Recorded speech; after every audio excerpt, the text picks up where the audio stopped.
All right, let's get started again. I will go ahead and catch you guys up. This is obviously a very high poly model for what I'm doing. I just wanted to demonstrate two of the same tree in this spot. And we are working in V9 as we have been, which is in beta right now, so it's not out for you guys just yet. Go ahead and destroy the entire thing just so that we can start it. And one of the things I've done to save time in this stream is dark and more of a red and a muddy bark, and just kind of playing around with those guys. And then I have two leaves, and I had already kind of put my clusters together with our HDR lighting on. If you were going to make a scene in like Unreal Engine or Unity and you knew kind of that your light might be a little green, it's actually a still water tree. Let's go ahead and take a look at them. Anything in Unreal today, I'm just going to kind of show you my on the top. There's just a really neat we are going to turn off the background ambient light, and because I have an HD planer in there, that's a force I added, and we're going to go ahead and get the trunk about to the right height. The first thing I kind of want to do is shape the how skinny it's going to be, and about the same width. I think I'm skipped. I'm gonna see if I can fix the stream really. Hello, we are back again, but we're gonna keep going. I know you guys are jumping back in, and you guys kind of missed what we're doing, but we're just gonna keep going. We just set the length, and I was using the parent curve. If you're new to Speedtree, everything you're gonna be using in Speedtree is based on using these curves to shape. So I've got this length curve here, and these represent the branches at the bottom of the tree. These represent the branches at the top of the tree. And I'm using the middle part of the tree to pull out and make a round shape. Now, we're gonna mess up this bush so it's not perfectly round and keep going from there. The second thing we were doing is we were looking at our start angle. We were going to change the curve on that as well. So right now I've got this built-in curve, this saying that the top is going to be a more shallow start angle. They're leaning in up there at the top. I really kind of want to shake things up here and make the bottom kind of go out more flat. But I might make a weird curve in there and just have some of these guys in there. We are going to add some variance on this as well. Adding variance to your start angle and your start roll is a really great way to make it look more like a tree faster, I guess. I almost always set these guys and then just go ahead and add a little bit in there. We were discussing last week that we have a new type of variance in here. You can make them favor the outliers now. So if you put a little number in here, but you want them to have lots more extremes, like if I were doing this on length, I would have more short branches and more long branches adding in these amounts. And that looks okay for me right now. Kind of boring so far. All of these guys are lined up. So we're going to go back to our generator mode. Sorry, the generation properties. And we are going to shake these up a little bit. Now, I like to get the spacing right first up here, and then a lot of our properties in Speedtree are actually made so that you can work through these from top to bottom. So I want to get this spacing about right, and then I'm going to go down here and add some variance in there. We are going to add a variable number in here. I'm going to say 4 branches are going around the side of the tree, but every now and again we want 1 or subtract 1. And so that'll help us get a little bit more in there. And I think I'm going to put just a few more in there, just because I think that will be fun. And we're going to add a variance to the position of these guys, just to shake that up a little bit. And we're going to add it some to the rotation. I'm going to kind of look at the top of the tree there and make sure we've got a nice filled out thing going on there. That works for me. One of the things I use a lot of times on these guys to kind of make sure that the spacing of the leaves and things are filled out is to add a force to the scene. I use gnarl a lot. I'm going to go ahead and add that to the scene now. You can use the force on any of the branches. It just sort of sits in your scene as an extra influence. I'm pushing the H key right now to hide it because I don't really want it to be seen and I don't really want it to look like that. So we're going to go to our branches and hit the spine tab. Sorry, forces tab. That'll be different if you're using V8. You'll have that on the spine tab. I'm going to say that I want the gnarl along the branch to start a little sooner and not be on the end. And I don't want it to be on all of them. I just want it to be on a little bit here and there. And that's going to get me some nice wrapping sweep movement. And that way all my branches aren't sticking straight out. The second thing we want to do to hide the fact that this is a bunch of tubes is we're going to add some noise to these guys. This is down at the bottom on your spine tab. In V9, it's way down at the bottom because we've added a lot of new properties in here. We're going to be using late noise on this because I'm not doing fancy things. I'm not using a force mesh on this. So late noise is perfectly fine to use, and it's going to be faster. I'm just going to add a little bit of noise in there because we're still creating this shape, and we're going to maybe boost up the turbulence. One of the things that you'll see is that you get kind of a pattern shape going in the branches. So a great thing to do in here is just put a variance on the turbulence, and then you'll have it switched up a little bit. We're going to go ahead and add our second main part of the branches. It seems like we are speedy there. And just to make sure I said this in both streams, but yes, we are going to be doing the flowers and we're going to do the berries. All the bush parts. We're going to add our second set of branches. I'm just using the presets that are here, and I kind of like to go ahead and add bifurcating branches, and this is going to give me a branch where the branch before it bends, it tries to give me a branch at the elbow. This is like a natural pattern that we find in nature where it shoots off. So one of the cool things about bifurcation is if I were to add more noise to the branch below it, the parent branch, I would get more branches coming off of it. So I'm just going to show you that real fast. You get more, you'll see them popping. But this is probably one of the easiest ways to add something to a plant and get something very natural looking. We're going to shorten these guys a little bit, and we're going to make them fill out the branch shape, the bush shape. So right now they are kind of leaning out and in, so we're going to change the angle first. So spine, I'm just going to push them back out a little bit, and ancestor is on a little bit, and that's why they're pointing towards the branch. Ancestor pulls all the ends of the branch because they have this curve on there in the direction of the parent branch. And so I'm going to maybe turn that down just a little bit, put it on 0.3, and we are going to make these ones on the inside fill the area there. So we're going to make the start angle actually grab the ones at the base of the branch and make them open up even more.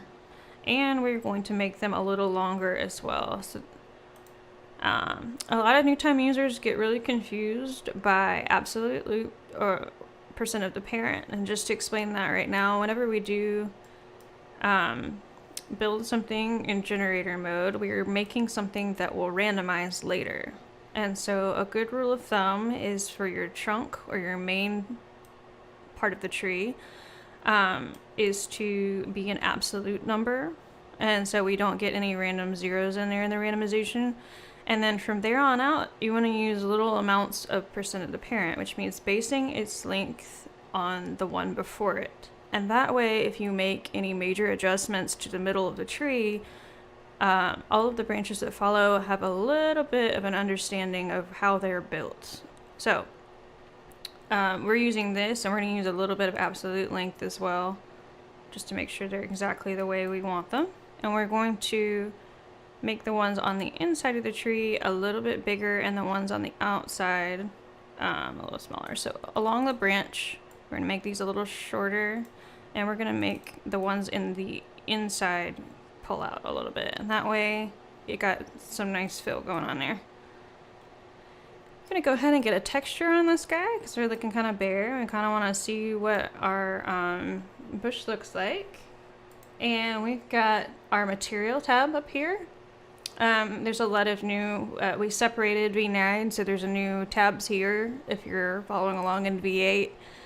We're gonna go add, and we're going to go to our bark, and we're gonna pick out our bark. Now I made my bark ahead of time. I did use the the mesh converter tool and a little bit of doctoring.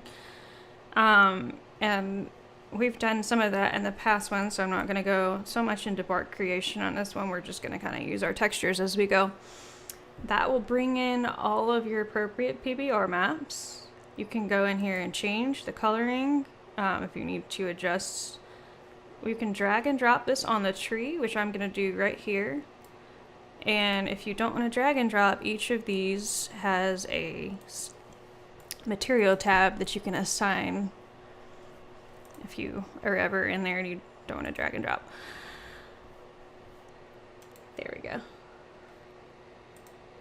I think I lost some of the... It seems like it's better now, which makes me happy. That's so good. Yeah. Hello. There we go. Oh, I got a ma'am. That makes me feel like an old lady.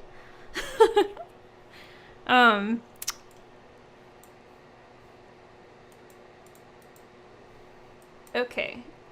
And y'all were asking what happened, what made the stream work, and it was just putting the KBSP down to 4,000. So apparently we just can't do fast. All right, I'm gonna go ahead and bring in a leaf material just because we are there, and it'd be faster to go ahead and bring in our materials. I made a separate material for our twigs for this tree. I'm gonna go ahead and bring that as well. If you do not have your materials named correctly, it won't do this auto import thing. You'll have to click on the actual map and hit the ... and that's how you'd get your texture in. We're gonna go ahead and bring in one of our leaves. I have been saying this every single stream, but we want to make sure that your... Hang on, I lost my folder for a second there. There we go. Elderberry. There we go. I'm just show you my browser folder really fast. I always save my Speedtree file out, and then I have my materials per organization there. But you want to make sure not to move your Speedtree file or your paths will break and your textures will not be connected. So I like to keep everything kind of organized while I work, and it's totally up to you if you don't do that, but why not stay organized?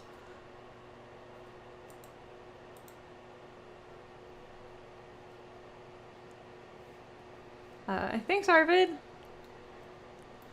All right, we're going to go ahead and we brought in our leaf. The next thing you want to do when you get prepared for leaf is you're going to make a cutout for it. I'm going to go ahead and turn on two-sided so it has a back. And we are going to hit edit on the cutout.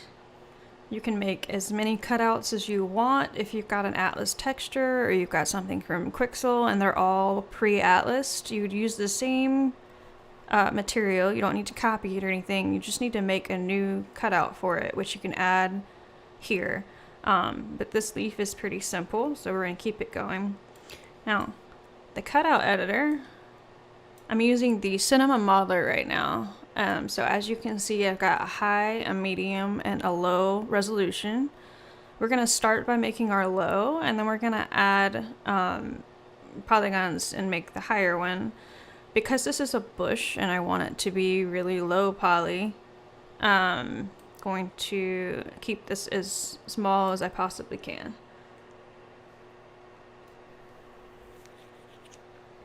And yes, and thank you for your suggestion. I appreciate that. Saved by Mott Studios. Woo! All right. And I didn't even narrate what I was doing. This is your pivot point. So this is going to be where the leaf folds, and this is going to be where it connects this little dot to your tree. So this is a pretty important to get square on the stem part. My lowest resolution can probably be this square. I'm wasting a lot of space in this one, but I'm doing it for the sake of polygons. Let me see if I can't lower it in a second. I want to be able to fold my leaf on the highest resolution down the middle. So I'm going to put a line up here and a line down here. And you see that little sliver triangle I created? I want to get rid of that. So I'm going to use the mask tool right here and put a little dot, and it's going to make sure that I went away. I also want to be able to, excuse me, I said fold earlier, but fold would be this direction. We want to be able to curl it as well. I use my hand for that. So we're going to put a line here and a line here so that it has some room to do that. And then we're going to try to get rid of all this empty, unused, awful space. You always want to cut in as close as you possibly can to the edge of the leaf. More expensive for it to look up if you don't do that. Alright, so I'm not going to be able to get in super close in there, but we'll... So if you're making your textures or making your leaf textures, it's always good to give yourself a little bit of room, so that you have room to actually cut these out closely. Alright, so this is a lot of polygons. This one's definitely going to be our high resolution. We're going to see how we can actually take these out, and I think I'm going to sacrifice the side curl. So it's still going to curl, it's just going to pull up a little bit.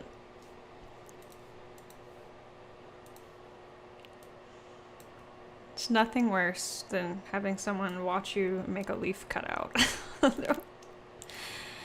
This is all new up here in the corner. This is actually in Speedtree 7 and we took it out for 8, but if you have a target resolution and you want it to automatically do it, you can just try to say 10 polys or so and click the image. If you have an atlas, you can go ahead and just use this masking tool and circle the leaf you want, and then click this within mask, and it's gonna go ahead and get you started with the points. So it's kind of a time saver thing. I'm gonna get rid of this, and we've got our mesh. Well, might be a little iffy, but we'll come back to it. And then click outside of the box. We need some smaller branches on this guy, and we also need our holders for the leaves. So we're gonna go ahead and add that. I forgot to show you before we even started, of course, the Monty Python theme there. But what our tree actually looks like in the wild. Here is our basic shaggy bush feature. You can see that the leaves are opposite of each other and they're all kind of parallel. Big fluffy white flowers. I chose a bush specifically that had some modeling issues. A lot of people don't know how to approach these little tiny things. And while you could make them in Speedtree, you would have way too many polygons. And so I'm going to show you how we cheat and get around that. And here's a little sapling just so I could show you the leaf shape and everything. A little secret, this is actually a birch leaf that I stole because it has the same shape and it has notches on the outside, so don't tell anybody. We are going to go ahead and make some branches for these guys to sit on. We're going to go to my presets and I'm going to just add little guys in there. We're going to go to the generator mode. I'm going to put these on interval. I really want this to fan out and make a shape on the outside of the bush, but these are also going to hold my leaf meshes. Right now you can see that they're starting kind of farther up. I'm just going to let them be all in there. I'm changing this, the first and last, make it a 0 and make it a 1. And these guys can just really appear anywhere on there. I'm going to increase the frequencies so they fill out. You can see that these guys are not extended, so I don't have any coming out the tip there. Got those guys.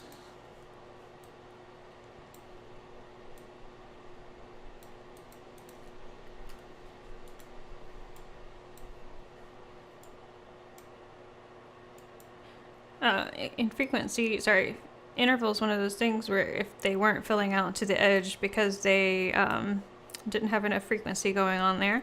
Sorry, I stopped narrating for a second. That added 3 little guys. I am zoomed out right here, and I do have a dark color on the background. One of the reasons I like to model with that dark background is I should be able to see these branches popped, and when you zoom out and you can't see them, you're wasting polygons basically. You might as well beef them up a little bit. So I'm gonna go ahead and change the radius. I think we didn't even do a whole lot of that with the main branch or anything like that. I'm gonna put that on a 1. You never want to go any higher than 1 on percent of the parent or the absolute if these are regular branches, because if you do, these guys are welded, but I was on the wrong one. Sorry. If you make it bigger than the one before it, you're gonna have a weird weld. You can fix that by putting clamp to parent on, and it will always make sure you don't go over the wrong mount, which is really helpful if you put a variable in there. So I like to keep that on because I'm lazy and I don't want to think about it, and I think that's perfectly acceptable. Since we're in the inside of the bush, and because we want to save poly counts, even here, and I got a question that I will answer in just a second. I just kind of wasn't paying attention to the stream. Sorry about that. Since we don't really see a lot of these big connections here, I'm going to go ahead and take these little guys and turn off the welds. The reason we do that is you'll see some of those failed ones came back, and now I have a lot more. There are segments that sit... Whoops. Wow, am I driving today? Just all over the place. The segments that it takes to blend these guys to the trunk cost something. So especially on these little ones, we don't really want to use welding because it's not in a very predominant spot. We're not going to be able to see that it's nicely blended. On the inside of the tree, and here, definitely want to use these. I'm going to add some radial segments just because I'm in here and I see it, but we're looking a little cube. And so I'm going to go ahead and add some absolute segments in there and blend these guys out. I'm going to use the profile curve to take out some of the segments on the tip of the branch, as I don't really need them in the end there. And we're also going to take a second just to work on this weld and make sure we're good here. We're going to go to standard mode. And we are going to maybe grab the skin tab, and we're going to check out this weld here. It's offset just a little bit. I think that's fine. I think we can stretch out the lower just a little bit and make it a little bit more bush-like. That works. We want to make sure that we don't have that hard line in there, and that's coming from the fact that these are 2 low poly objects, and we need to adjust that texture a little bit. Our blend texture, you can see stretching it out or stretching it into a better place works, and actually kind of works better. Not quite so stretched out, kind of stretched it to the limit there. If you see that, it's just overstretching the connection there, and it's not kept. So let's see if we can get that a little bit better, just so we don't have a bad spot there. All right, and I kind of started on this. We're gonna get our PBR adjusted. So on this tree, I'm gonna open up what it actually looks like again. We've got some color transition in these twigs, and we've got kind of a grayish bark. Didn't mean to leave the meme open, but it works. Alright, I got a question really fast about working in quads versus polygons.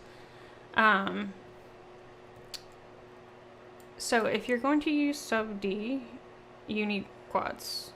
Just put that in there just to start it off. Tessellation is going to work a lot better with polygons, and our Speedtree triangles blend a little bit better in the welds, and so it's more of a personal preference. We make all of our library trees with polygons or squads. You can always switch those. If you're gonna go into the spine, you can change. Sorry, it's in the tree menu. You can change what you're working on, and if you need to switch those, that's where you would find that.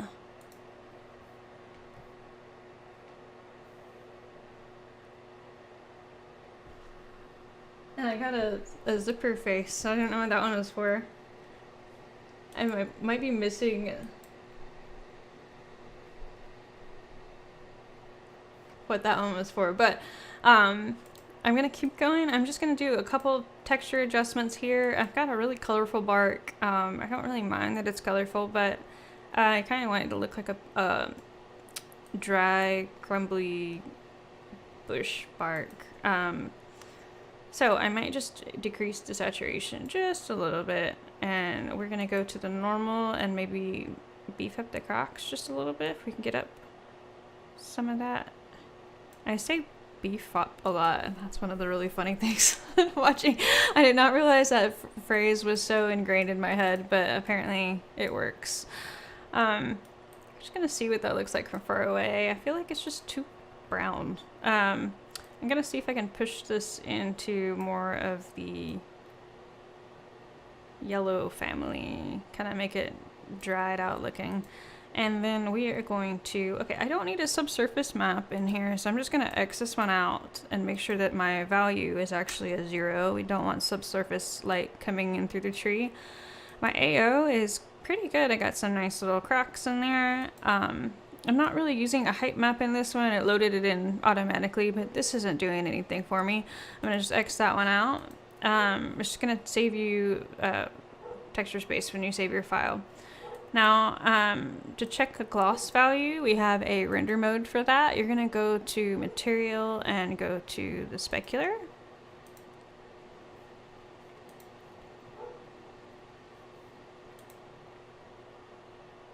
Sorry. Lighting. Check the lighting of the specular. And we are going to see exactly the shine value on this tree right now. The thing about gloss is that you can add a little bit more than you actually need so that the thing actually reflects light the way you want it.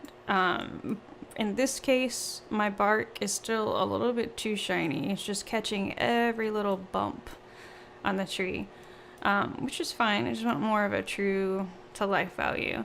You can change the value of the gloss on a scale of 0 to 1, or you can change the value in the map itself. I'm just going to bring that maximum down just a little bit, just to soften the highlight I'm getting on the tree. You'll use this mode a lot more in the leaves as well, and just kind of see what it looks like from there.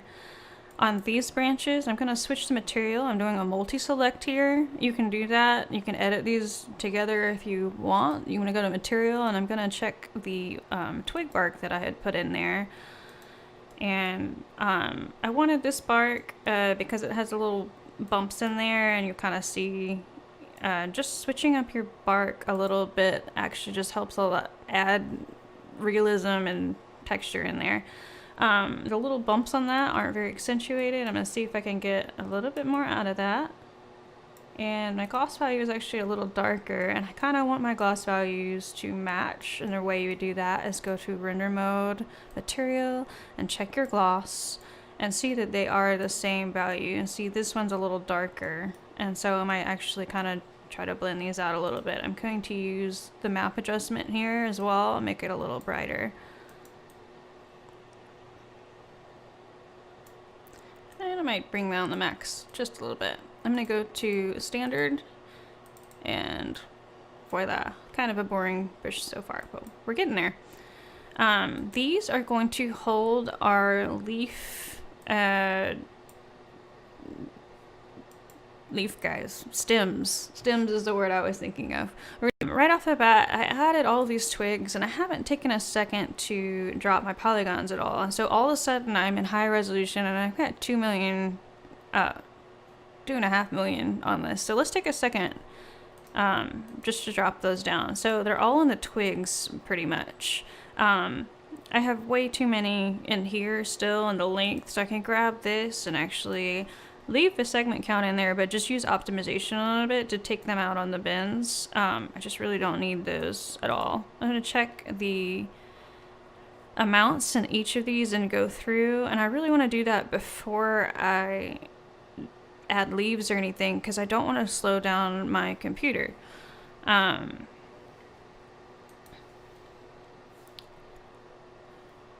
One of the ways you can make sure that if you're using optimization, you always want to have one, so like say you were using some very tiny twigs that didn't have many polygons at all, this absolute number kind of acts as a safety net. So a lot of times I like to make sure like we always have 2, but then we're going to use relative to the length in there. I'm going to add a little bit of optimization in. I do zoom out for this, so I was kind of showing you a weird technique for this, but if you are zoomed out this far and everything is black, you have too many in there. A lot of times people kind of struggle with what you actually need detail-wise because they're zoomed in on the tree and they want juicy, lovely, good details. Obviously, we would like to paint like artists and have all of the shapes in there that we possibly could want, but it's a good practice just to kind of give yourself some space and make sure that you are retaining the shape of the branch, and that you have that still staying, but that you aren't wasting anything. So this one we can go really gung-ho on. I'm going to turn on the optimization. I'm also going to make this like a 0.1. I still have quite a few in there, just because we do need these are going to be like a little bendier, and these are holding our leaves. Now to get a feel for how I didn't drop them quite enough yet, I'm going to take these all the way down. This is going to be my last set. I'm taking these radial segment down, and these are so small that it doesn't matter if they're flat or if they're triangular. I'm actually going to make the radius open at the end just to make sure they're big enough. I'm going to make this a 1 in the radius. And I'm going to make these little guys just a little bigger. I'm going to make them not taper off so much at the end just so we don't lose. Probably have to go back a little bit farther. So what I'm doing is I've got some extensions on here, and I have a radius profile. So the start of my branch is fat and the top is skinny. I'm making sure that the end of my branch is a little fat enough so that my children branches have enough to start from if they're an extension, just to make these guys big enough to actually count.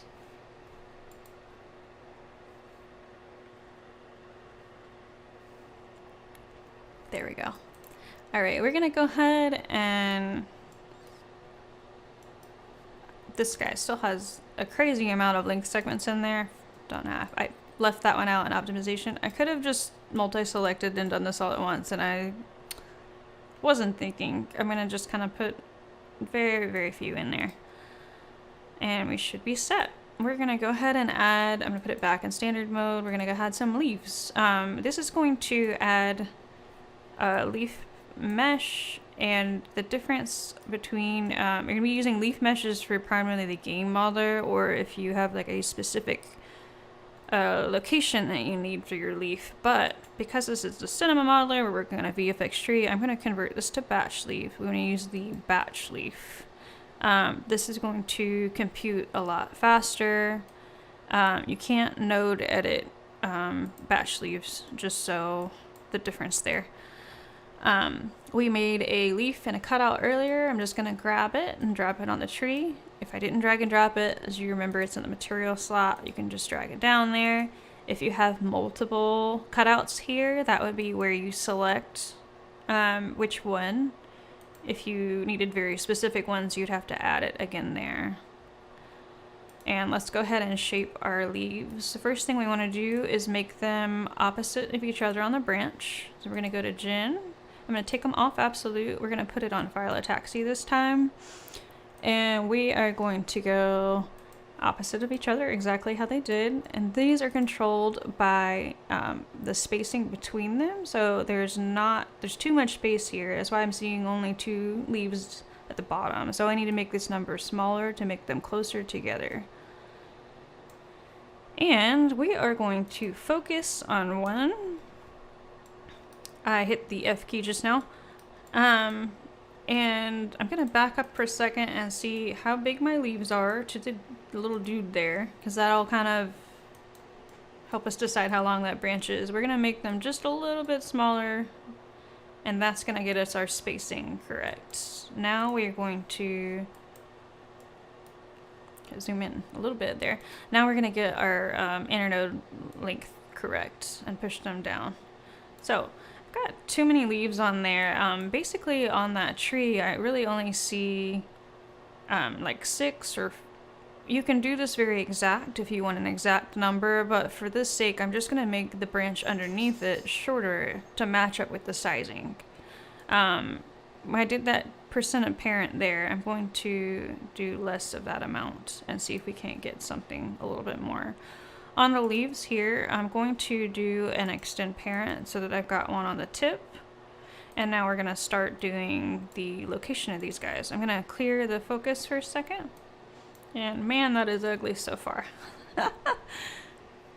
We are going to control the orientation first and then start shaping our leaves to make them look like actual leaves. I actually don't mind that they are kind of floating and hanging there. That kind of worked to our advantage. We're going to grab the leaf tab and head to orientation. I keep repeating this one thing or whatever, but people struggle with leaf orientation, so we'll keep going over it. These properties are made so that you can kind of work your way through. You want to start with the orientation and then kind of work your way down. So we are going to... I typically always put sky fluence on. The reason I do that is I want all of my face normals pointing up, and then I can kind of go from there. So I'm going to kind of stick to that method here. You see how that one tip there is the one flipping? That's kind of the ones you want to grab. Like, sky influence is fine here because they look very natural. But those ones that are flipped, I can kind of catch those guys. I might actually turn it down a little bit. And we are going to push these out towards the tip of the branch a little bit. I'm going to use a curve here. The leaves on the inside of that branch, I kind of want to push them out that way. We are going to turn these guys. I'm gonna put a random amount in here. I usually save variance for last, so they're kind of turn every which way. And then we are going to kind of fold them down a little bit, and we're gonna add some variance in there as well. After I get the basic adjustments down, I add a lot of variance on all of these properties. I would just go to all the way down and add variance. Like organic shapes, these leaves are gonna be doing every which way. And we are going to go ahead and give these guys some curl and some fold. So I'm going to grab that and I'm going to curl it down a little bit. Fold the actual shape. I am kind of sticking with that premise that they're all kind of curved down. The real plant has a pretty prominent fold on some of these guys. And so we're going to add some variance in there. And we're going to add a lot of twist. I usually don't twist them one way or the other. Twist is great for hiding the fact that that leaf shape is just on a flat plane, like lower poly stuff, and for turning those around, that'd be great. And we're going to add a little bit of variance in there in the curl. Got some nice settings there. I think the fold, you can kind of maybe adjust that profile curve just a little bit. Vertex noise is to break up that little static shape, kind of along the top of the mesh. You don't want to go too crazy in here because our leaf mesh is not too big. If I had made this leaf mesh and I had tessellation in there, you would see these bumps a lot. But because I just have a couple of vertices in here, it can only move up from here or from here or from here. So it'll help it a little bit, but we won't go too crazy on that number. Got just a little bit of noise in there. And we are starting to look a little bit more like a bush. Right off the bat here, I'm just looking at this color and it's atrocious. I want to adjust my PBR a bit. The gloss value is very, very low. It's actually a roughness map, and so it's inverted to be the gloss value. If I didn't have that on, it would look like that, which we kind of wanted to be a little brighter to get some bounce off of there. And we are going to maybe boost the normal, see if we can get something out of there. I don't have a very prominent veins on there. This is not a super glossy leaf in real life. It's kind of matte, I guess, but it's going to be very, very flat if I don't have a little bit of reflection there. So we're going to make this gloss value just a little bit higher than it probably would be in real life. This color is very, very saturated. I'm going to make it just a little bit red in order to take out that blue tint. And then we've got the workings of the bush there. I need to go ahead and jump to, this will be we're going over the hour, and I've expected this one to take a little bit longer. We're gonna jump straight into making our berry for a second there.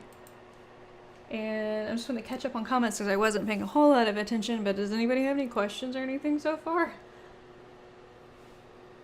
I think we're in good shape. I'm going to, I don't think those were extended. I'm gonna make sure those are extended. I'm gonna use a little bit of gravity on these guys, on the little branch there, just to make sure they are out there.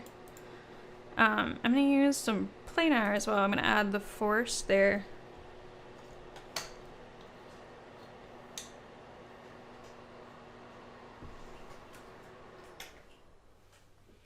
Sorry about that.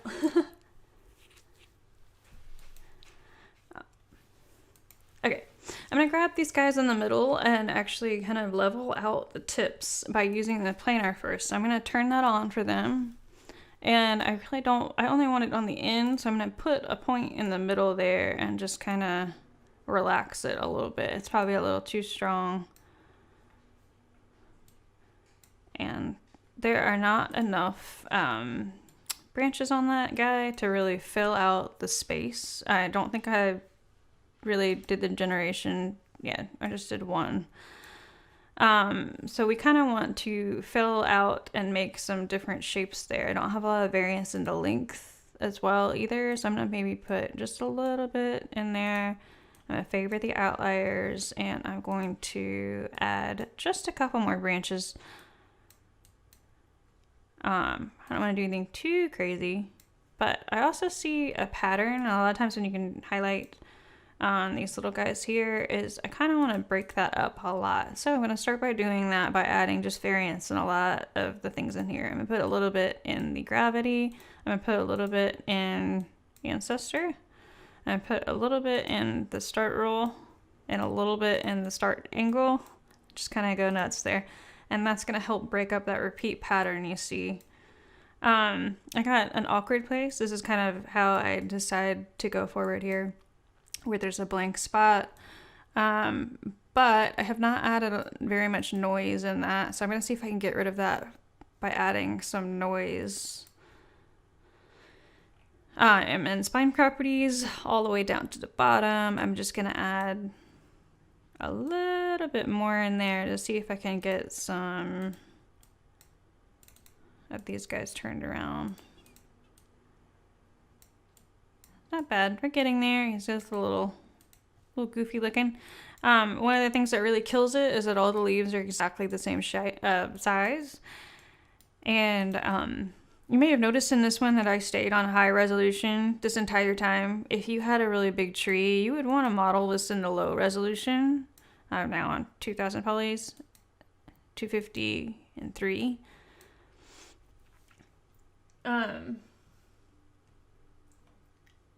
There we go. I got a question about what version of Speedtree this is. I am actually using the beta of version 9. Most of what I'm doing today, though, you can definitely do in Speedtree 8. I'm not using many of the new features in V9. So, good question. I also wanted to make sure you realize that this is the cinema modeler, and the differences there is that this one does not include LODs. It has a resolution tab instead. And that's why I can switch back and forth between these guys. And thank you. Let's go ahead and shake up the size of the leaves here. We're going to grab these guys and we're going to the skin tab. And we are going to add just a variance in there. I'm going to push these guys up a little bit. And I want to, just want to narrow this down a little bit so you can see what's going on here. So right now I added a lot of random variants, so I'll get little leaves somewhere and big leaves somewhere. But what I really want is to make this per branch. So I have some bigger shoots and some smaller shoots. And so I'm going to change this to a Gaussian bell curve. And I'm going to make sure that the variance I'm adding in there is cohesive. And this way, you can see it a little better if I back out probably. I'll have whole shoots that have smaller leaves. So if I grab those same ones and then boost that number up a bit, I should be able to see it there. I might have to scale. I might have to put the scale at like 10. It's very, very hard to see on that. You can see where it's got like a little cluster is small and then a little bigger. Very, very important for like fronds, that feature. So we are going to go ahead and start making our berries now. They hang down in the tree and we're going to attach them as fronds in this tree and we're going to make the texture for them. I'm just going to show you that file already started and then we're going to make one ourselves at the berry tip there. Basically, I didn't use any special textures for this at all. I'm just using Speedtree to make a fake 3D flat texture so I can hang my berry from the bush. These are, let's show you for a second. These are on fronds hanging down. I'm in the wrong mode. There we go. And the reason we can use this flat texture on a VFX tree is that you're going to be back here. So the important thing is that the light hits those flat textures and that you hide them really, really well. But the actual detail and the fact that they are just a flat texture is not really a huge deal. And it's going to save you a lot in poly count if you do this. So this mode here, I'm going to save anew.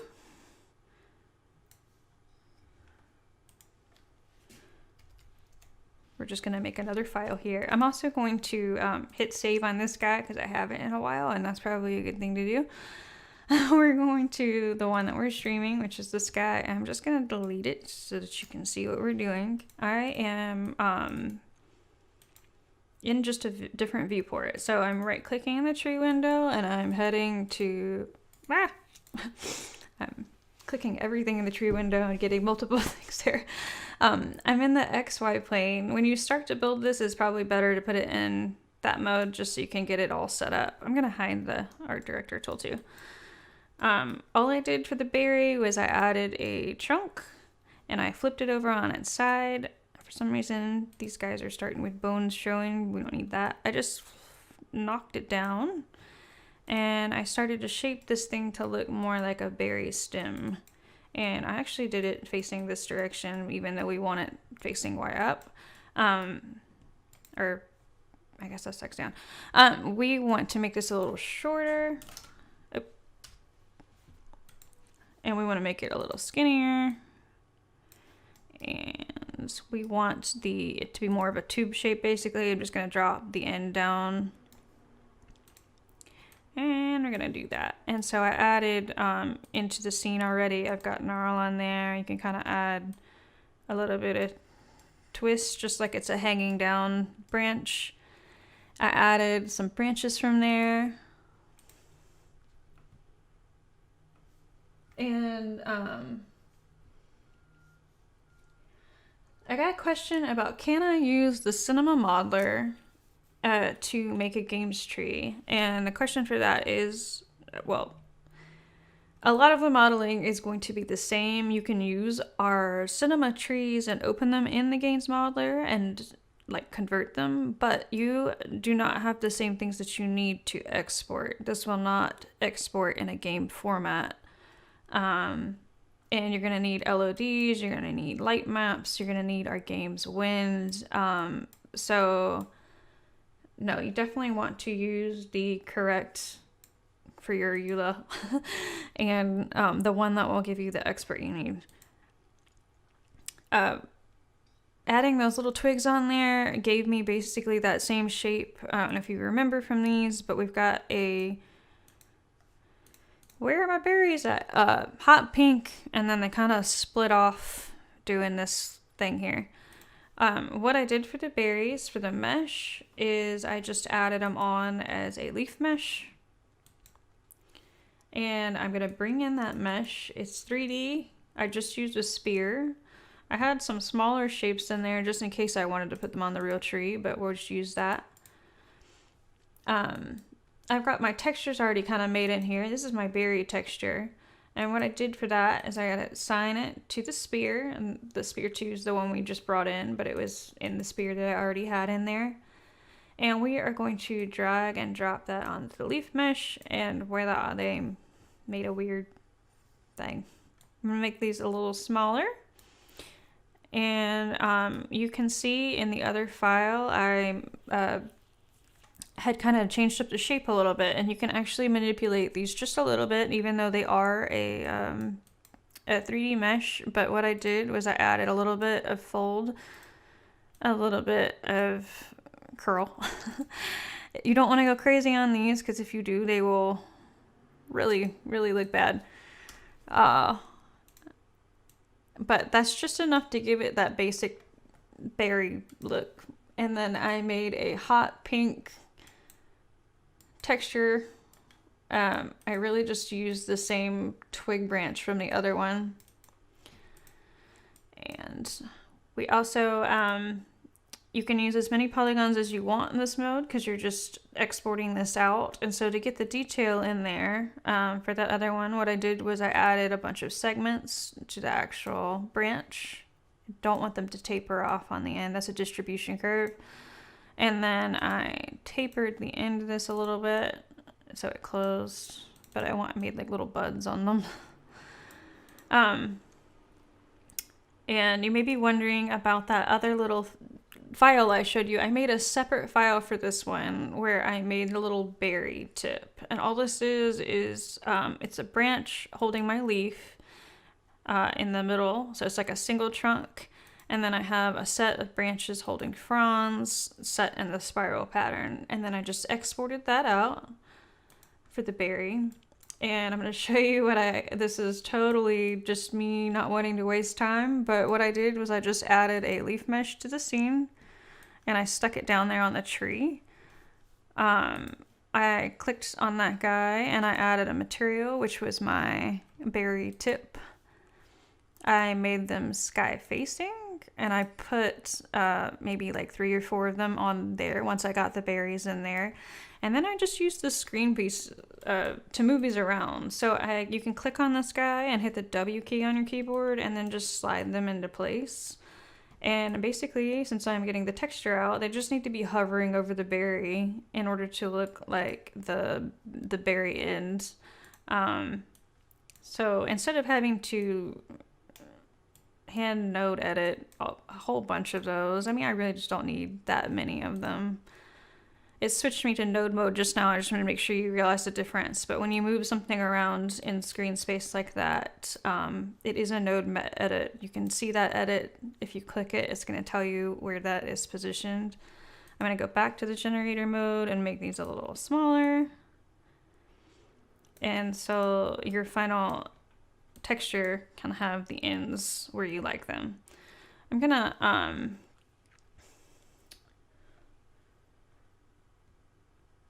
there you go. I had a question about exporting.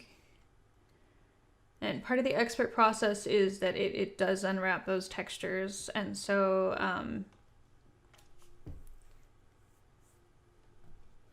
yeah, I think Dana kind of answered that one, so we'll keep going. I'm going to not shape and keep going on this. I just wanted to show you one more thing that we've been doing in the other one. You can node edit your texture file to your heart's content. So you can use the art director tool, which is the A on your keyboard, to bend and shape and put these guys where you would like them. So if I wanted to pull these down or make one longer, I can do that. When I finally get ready to send out my texture, I'm going to right click and go viewport, XY plane. I'm going to line up the actual texture area that I want to send out. Obviously, this is a terrible texture because I didn't finish it.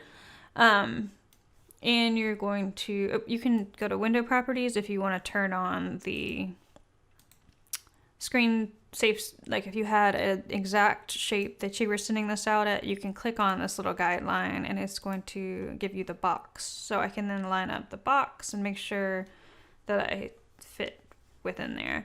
And you're going to go File, and you're going to go to Export Material.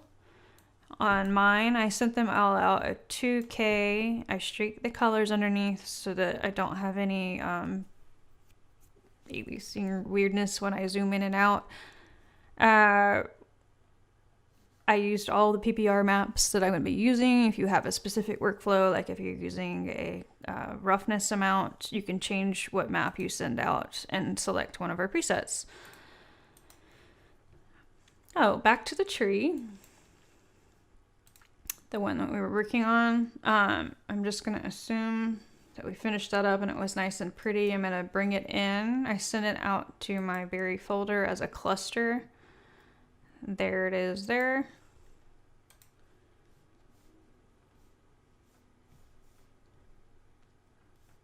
And I feel like I've been modeling for several days now, but I think we're making good progress. I think that we added, we didn't add it yet. Okay, so we want a texture holder to hang down in the tree, and I kind of want it to be the same. I'm gonna have some gravity on it, so I'm just gonna copy this one and paste it into the scene. And I'm gonna get the sizing of this guy. I'm gonna turn the gravity on really hard on this. I'm gonna do the spine, and I'm just going to max out the profile curve and say at the very beginning of this branch, I just want the entire thing to droop down. It's already relatively the same length. I'm gonna take some of these guys out because I just have too many berries. I'm gonna say absolute 1 and maybe even knock out a few. Actually, let's take them out from the inside of the tree. I'm just going to knock out the berries on the inside so I don't waste what I can't see. Now, I've got a length on here, and I kind of want these to be a controlled amount. So I'm just going to take percentage of parent out for this and maybe take that out for right now.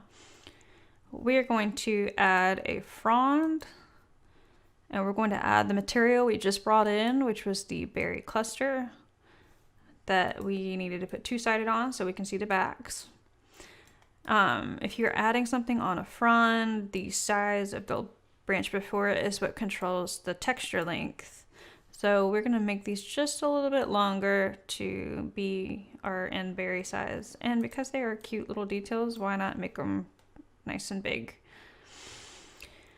Now that we have that, you'll notice there's a little gap in here if you were to turn it on there, but you can hit the front and make sure that your boundary is all the way at the start so that texture goes all the way down the branch. And we are going to grab this branch and hit skin and make this a spine only. This means that none of the geometry counts in my final poly count, and so we're saving by not having that real branch in there.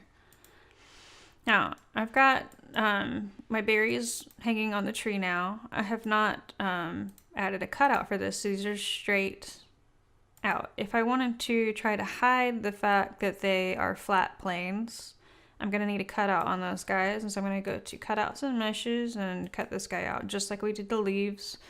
Look at all of the roundness in the berry was purely lighting controls and PBR. The fact that I made that berry really glossy. I kind of skipped over some of that for the sake of time, but I can go back if you need to see that. And thank you, Mary. We're gonna add our point down here, and these are gonna be really low poly because there's so many of them on the tree. I really just want to be able to twist these guys, and so I'm gonna put one down here. I'm going to bring that one up there, and I'm gonna bring that one up there, and this should be enough for low.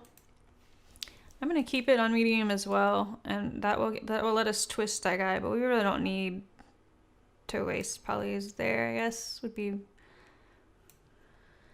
my best decision there. All right, we're gonna go on high, and we're gonna see what that looks like. Now we can give these guys a little bit of shape in order to hide the fact that they are on the flat plane.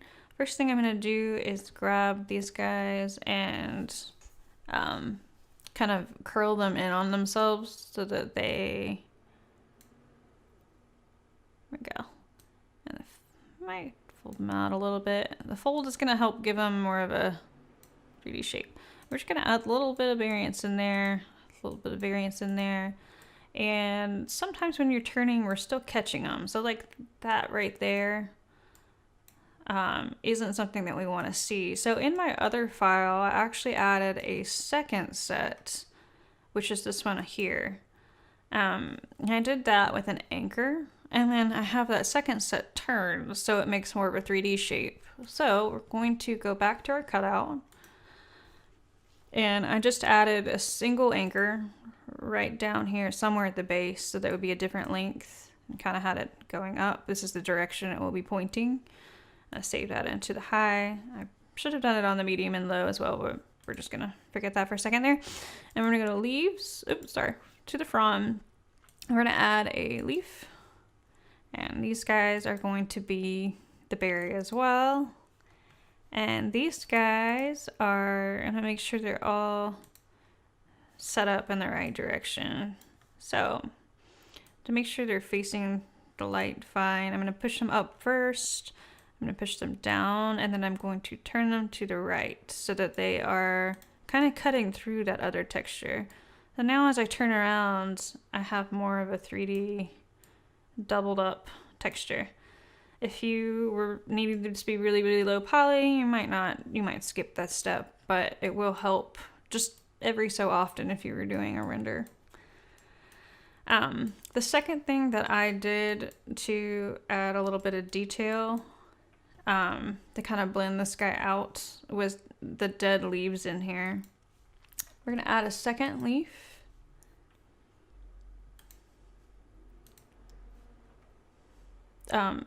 This is the exact same leaf as before. I could add it again. I forgot that I used the same one. Or I can just copy it. And since I've already set the PBR for it, I'm gonna go ahead and do that. So I'm gonna click leaf 1 and I'm gonna duplicate it. This is going to be my summer. I'm going to duplicate it again, and this is going to be my faded with holes in it. We're going to go ahead and grab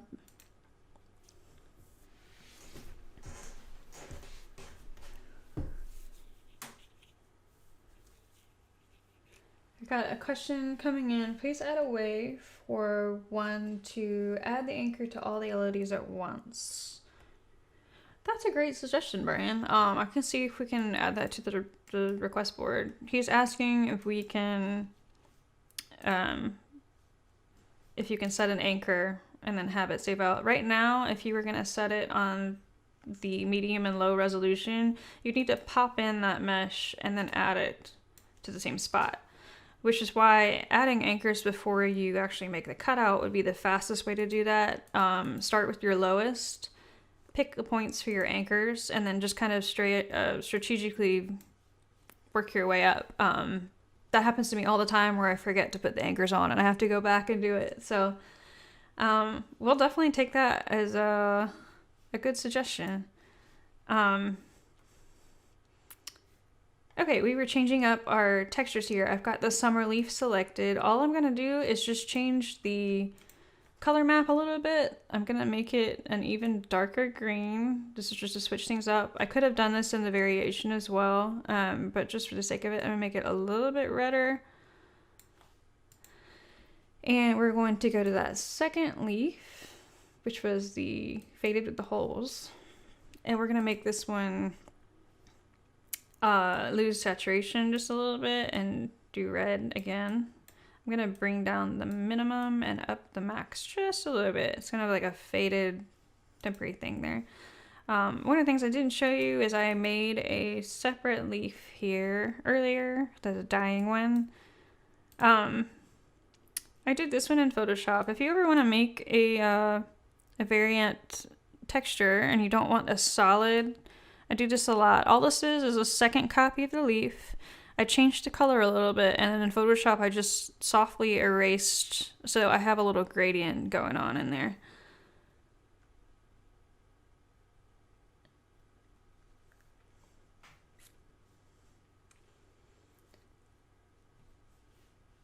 There we go.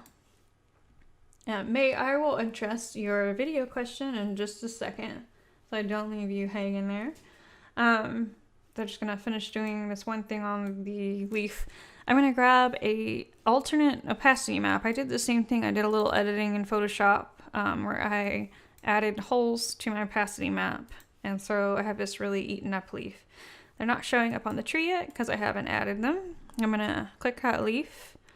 We're gonna click add twice, and we're going to select those two leaves. That did them out of order on accident. One of the things that I did was I left the one with holes, I kind of weighted it a little less. So I'm going to put that at like 0.5. I didn't really want the ones with holes towards the tip of the branch. So on the little branches, which is this guy right here.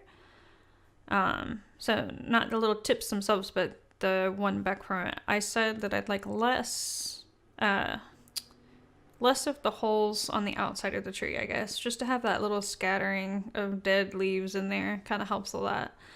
And I kind of want to merge the two here. I think I went a little too heavy on my summer transition, made it a little too red, and we're just going to make it a deeper color. Something I did a little bit on the other one just to help you out. These are pretty glossy, maybe a little too much, so I'm going to change up the lighting a little bit. So on the leaf mesh again, on the skin tab, I want to go to my lighting controls. What I did on these is I made them a little bit puffier in order to get more of the normal. This normal is one, it's a little skewed. When we took the scan, it looks like it was curling up at the end a little bit there. My voice is getting scratchy. So, I hope my voice doesn't go away, but we'll see what it does. So there's not a lot going on this normal, and I kind of want that little highlight to be a little sharper on some of these leaves, so we're just going to cheat with it. We're going to grab this and use Puffy. I'm using the parent puffiness, which is actually, if you turn on the hints and click on one of these guys, you should see a little hint point back. I don't know if it's going to do it or not. I don't know where my hint is. This anchor is saying the location for where these are pointing out. If you go to show normals, you can kind of see what's going on with the light in here. So when I turn on Puffy, I'm spreading the face normals out. I'm puffing out from the center of the leaf. You can see that if they're kind of hard to see. You can control the length of the normal pointer as well too, and forget where that is. Somewhere in settings. these guys are looking back right now deep. So deep is looking back at the center of the tree, and all of these guys are trying to push themselves out now.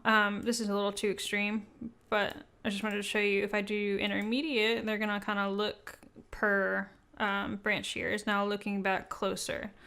So if I were to push that puffiness out, you'll see them kind of face the outside here. I don't really want them to do all the same thing. I just kind of want to change up that highlight that's hitting the leaf so they look a little bit more natural. So I'm going to turn it way down, and I'm just going to put some variance in there. And you should see these little tiny changes on the tree that help them look less like the exact same leaf. It's just repeated in a tree. We're going to do the same thing with the actual textures. We're going to squish it a little bit. I'm just going to try to hide the fact that that leaf has like that little same state. I'm going to grab the leaf, and we're going to go to the skin tab, and we're going to change up the scale settings a little bit by adding just a little bit of variance, nothing too crazy, into these guys.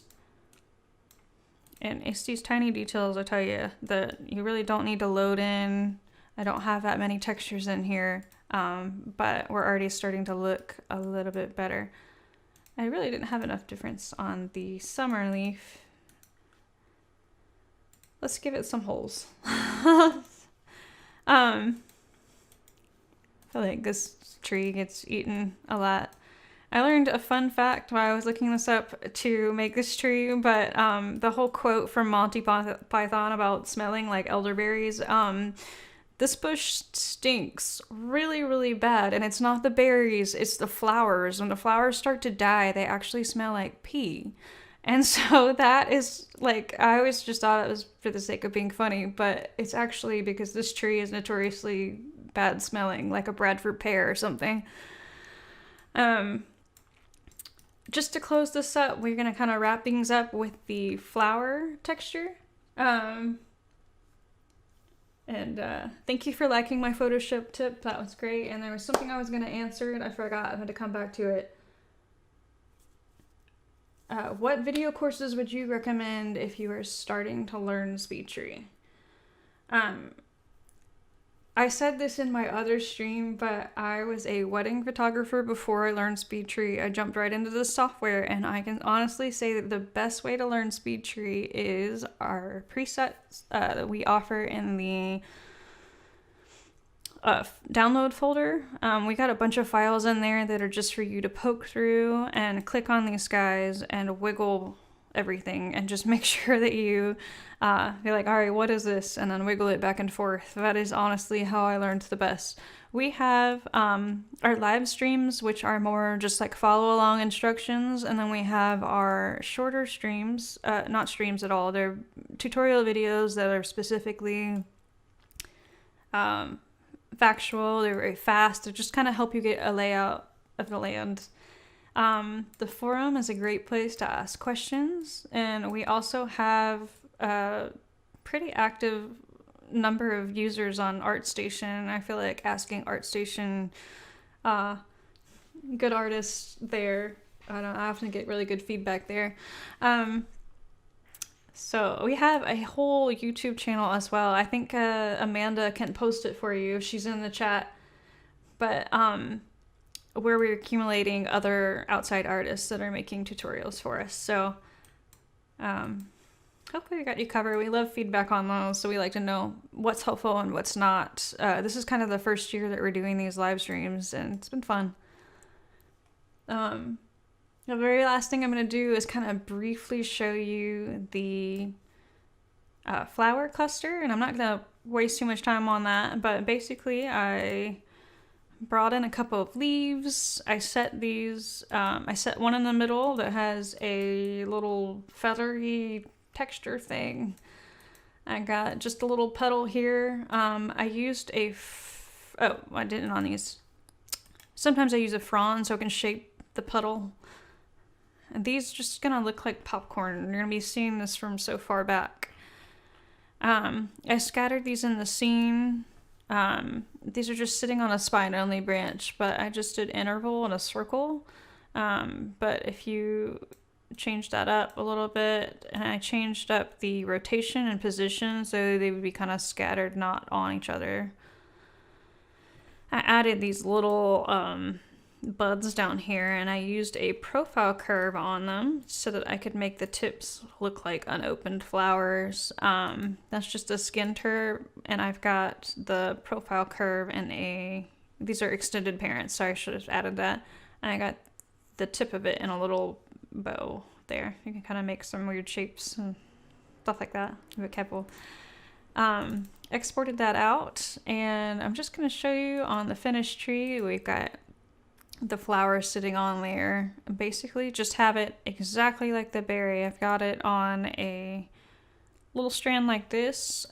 You put it on a spine only, and then I've got it coming in. We didn't do any seasons changes. I probably should show you that really fast. And it's just kind of hovering above there. I guess I probably, since I have them up so high, I'll just keep those there. I have collision on, that's why those disappeared. Should have added that in there. Collision is up here. After you set up all of your leaves, you never really want to leave this on, but before you do your final export, you can have a different quality collision. This is, I'm okay with a little bit of overlap, but I want it to be really fast. And this one is, you can take all the time you need to figure out where these leaves are, but I would like for no overlap, or as little overlap as I possibly can. If I turn that on, and I have some issues in here where I need to go through, like say I'm losing too many leaves, you can click the leaf, click on the collision tab. You can adjust the pivot threshold. This is how close it is to my mesh origin. Basically pushing that up will get it a little closer sometimes. You can influence the weight, like this leaf is more important than this guy over here. Or you can do this little logic thing. Right now, I want the leaves to fight it out. I want these guys to not overlap on each other. But if these are kind of prominent, I don't want them to collide at all. I just want to keep all of these guys because they're kind of important. So I'm just saying collisions off for them. Gonna hit that out. And so all I did for that, to put the flowers on and to make them come in the springtime, is to take that texture, and I have a curve on it. We have a lot of presets in here, so if you're starting this for the first time and this is my blossom, so I'm going to put it on blossom and it's going to kind of help you out. I adjusted mine so it's coming in the spring, and then on the berry cluster I have it coming in the summer and then dying kind of towards fall. And now when I scrub my slider, you should see spring, and then you should see the berries show up, and then the dead tree. I didn't quite get as far as I'd like. I'll probably make this guy droop a little bit and kill off, make little wrinkly leaves, and I would kill these stems up here so that they lose in the fall. There we go. We have been doing, I got a question here from Evan about photogrammetry base, and we did a lot of first live streams were all photogrammetry bases, and we will do more of that in the coming weeks. So yeah, just check back on those guys. That is our really big cool thing for V9 is the mesh converter tool, and we were kind of showing those off the past couple ones. I just wanted to do a normal regular stream. To finish this tree up, obviously this is the finished one. They look drastically different, and this one's a little bit more wild, and that's okay. I probably would add some noise to this just because it's so you can see it. I kind of add a little bit of, actually just use path to draw a little bump in there and give it a little character. This one's a little bit more wild than the other one. The last thing you would want to do before you export this out is to set your wind in Speedtree. The fan up here, you can right click this guy and hit enabled to preview the wind. I haven't set it for this, so obviously not that great. The only thing you need to do for wind really is run the wind wizard. This is a bush. It's got some presets in here to get you going. My leaf is pointing to this one here, which is actually a leaf. My leaf 2 is actually a fruit. But I'm going to put it as a stationary, I'm going to put it as fruit. Let's see what it does. I hit OK, and we're going to adjust it from there. Your leaf, your wind settings are all, if you hit the generator window, you can hit the, you can drive like a drunk person like me. You can hit the wind tab, and your wind properties are all here. Now, when you set the wind, you've got your basic speeds here. You need to test the wind at all the different speeds. Right now I'm on a slightly breezy day, so this is going nuts, and it probably needs to be turned down a little bit. I've got too much wing flapping action going on there. We are going to turn off gusting. Gusting is going to help us set it. I've got it all the way up in here. This is going to help us set a more consistent. Basically, gusting is just if someone was holding this and being like, all right, now the wind's going up high and now it's back down. Just to get all the confusing textures out of there. So I'm going to put this on 0.15. Wow, I meant 0.15, not without the 0 in there. And we don't want our berries to do this little jiggly thing. We're going to put the berry actually animation. We're going to make sure it's in group 2. And so that way it can have a different animation than a leaf. And then we're going to make sure our leaves are in animation for 1. Wind. And we're going to make sure it's in 1. So those are good. We're going to go back to our wind settings. And we're going to see if we can get this moving a little bit. Because it's a bush and it's low to the ground, you have a start area. And so one of the things the shared area is influence over the entire tree model or bush model. So you've got some different values in here. And I might want it to not blow the entire tree. So I might have this start a little bit higher. On a pine tree or something that bends a lot, you might have it a little lower. Or if you had a grass or something low to the ground that was very bendy, you might have this on 0. We're just going to give it a little bit there. And we're going to use basically all of these curves represent, this is when it's low wind and this is when it's high wind. So if you wanted to make this do different things on the timeline, you could put little bumps in here if you want it. You want this to be very smooth, so you wouldn't want something like this because that animation would jump when I got to there. Instead, you want maybe 1, maybe max, and you want these to be very smooth curves. So if I want it to go up. So if I need it to bend more when it's on hurricane level, I would do something like that. I've got 3 levels. So on this, it's going to give me what's going on here. It set them all to 1 right now, and that's because they're turned off. So on that second set of branches, I think it thought this was a very stiff bush, but this is actually going to be kind of like a tree. We're just going to go to animation and make sure the wind is on, and then you can see, sorry, it's probably really hard to see because it's so small. It started a 2 there, so now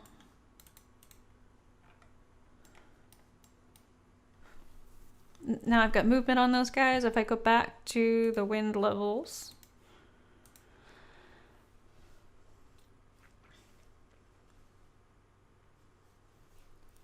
make sure I wasn't missing anything on the stream there. And this now corresponds to everything that has a 2. And on the little guys here, I don't think they're on either. I'm going to go ahead and make sure they're on, since we just want movement all the way up. And then I'm going to leave the things holding the berries still, because I don't really want the berries going everywhere. I'm going to go ahead and click these guys. It looks like they don't have wind applied to them, but it is off. And make sure these are off as well. And make sure that frond's not moving too when I go back over to the wind section. I hit the wind, and on the fronds, I'm going to just make sure that they are not moving because they're holding my berry. That's that motion there. It shouldn't be on the leaf itself, but see these guys flipping up? Those are what we want to avoid there. Gonna turn that down and hopefully get that out. We want to go to our leaf and kind of fix some of the fluttering there.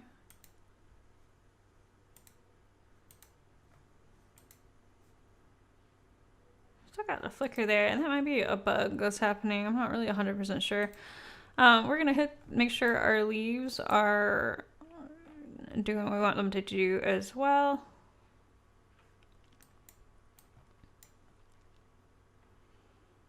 This is in the flutter motion here, and so I'm just going to turn the flutter,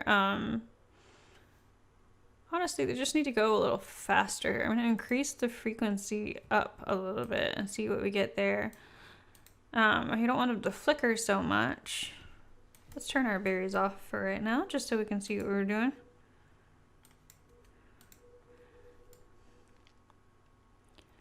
And I kind of want a little bit more bendiness in this level here. So on that third level, I don't know why I clicked it, but I did. I'm gonna increase the bend. I'm gonna let it do a swoopy thing. Probably didn't need that to go too crazy. And I'm also gonna increase the frequency so they don't have to move all as one object. They can kind of do their own little thing there.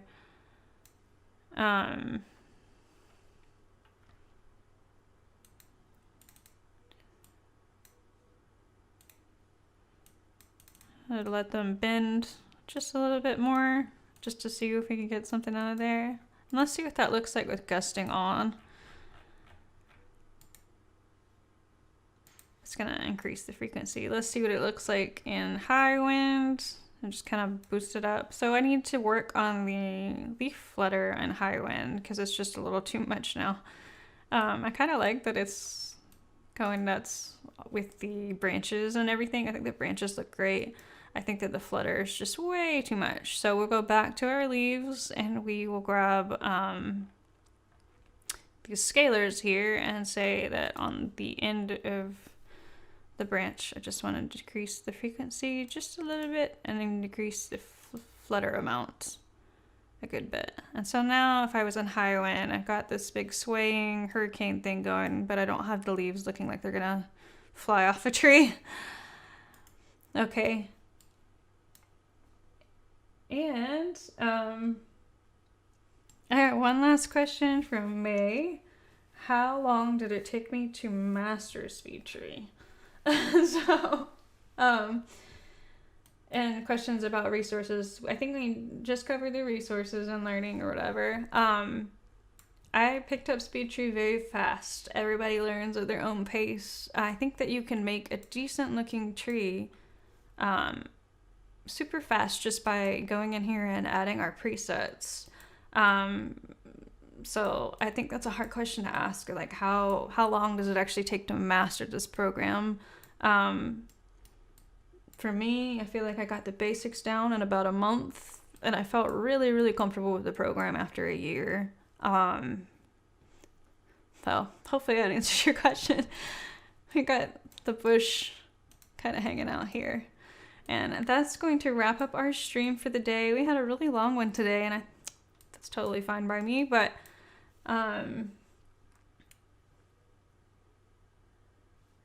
definitely, if you guys want to, there we go. If you guys want to join us next week, we are actually doing an abstract topic. We are, sorry, not next week. Next week's Thanksgiving. Don't chime in for Thanksgiving. Hang out with your family and do family stuff. Don't do Speedtree on Thanksgiving.